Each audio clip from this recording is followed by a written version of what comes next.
کسی غیر مسلم کو یہ کہنا کہ وہ دل کا بہت اچھا ہے، یہ صحیح ہے یا نہیں؟ وہ کہتے ہیں کہ اس کی وجہ یہ ہے کہ اس کا رویہ اور اخلاق ہمارے ساتھ بہت اچھا ہے، تو ایسا کہہ سکتے ہیں کہ نہیں؟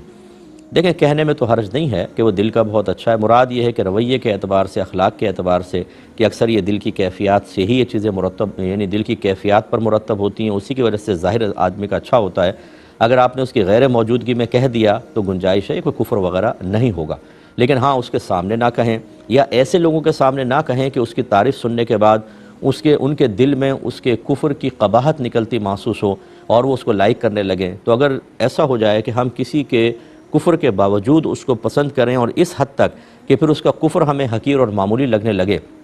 اور ہم کہیں گے کہ کفر پر بھی ہے تو کوئی بات نہیں، تو یہ خطرناک چیز ہوتی ہے، کیونکہ ہم نے دیکھا ہے کہ ایسی صحبتیں آہستہ آہستہ انسان کو کفر پر راضی کر دیتی ہیں۔ یعنی اس کا مطلب یہ نہیں ہے کہ خود انسان کافر ہو جاتا ہے، لیکن کسی کے کافر ہونے پر راضی ہو جاتا ہے، اور رضا بالکفر